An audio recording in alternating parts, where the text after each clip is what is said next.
Episode 3 of The Pastor's Wife and the Choir Master. 2 years passed after Emma's final departure. Grace and Pastor Daniel's marriage still existed, but only in photographs on the wall and the formal way they addressed each other in church. The congregation had learned to accept the quiet distance between their pastor and First Lady. The whispers still rose whenever Grace walked by. It might have gone on that way forever, cold, polite, and lifeless, until tragedy struck. It was a Saturday evening.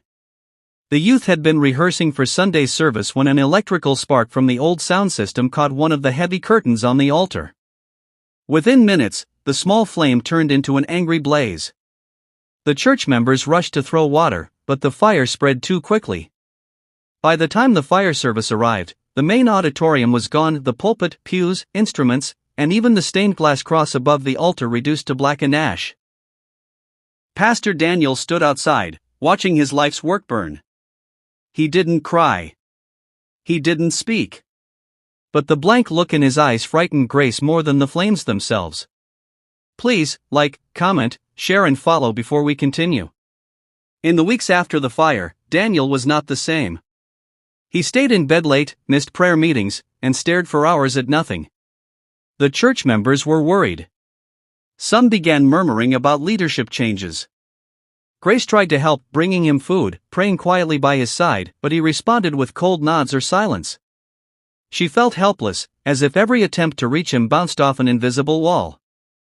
One night, she walked into the guest house where he'd been sleeping since the scandal. He was sitting in the dark. "Daniel, we can't let this break us," she said softly. "The church will be rebuilt." "God? God?" Daniel's voice cracked for the first time. "Grace. I gave my whole life to God. My marriage, my youth, my joy. And now I have nothing. Not my church. Not my wife." Her eyes stung. "Daniel, I'm still here." He turned to her, his voice low and heavy. "No, Grace. You've been gone a long time. And so have I. Please don't forget to like, comment, share and follow." 2 weeks later, Grace received a call from an unknown number. "Hello, Ma," the voice said. She froze. It was Emma. He had heard about the fire from mutual friends and wanted to donate part of his earnings from a gospel music project to help rebuild the church. "I know it's not much," he said, "but maybe it can help Pastor Daniel get back on his feet." Grace's heart twisted. She thanked him but didn't tell Daniel. She feared his reaction. However, Emma didn't send the money quietly. The donation came publicly, through a popular Christian charity group, and when Daniel saw the name Emmanuel A. Kinwell in the donor list, his face darkened. Please click on the follow button before we continue. That evening, Daniel called Grace into the living room. His voice was calm, but his eyes were sharp.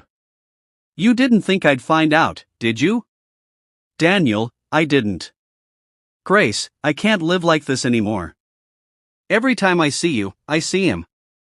Every time someone says your name, I remember the shame. And now you're letting him be our savior?" Tears spilled down her cheeks.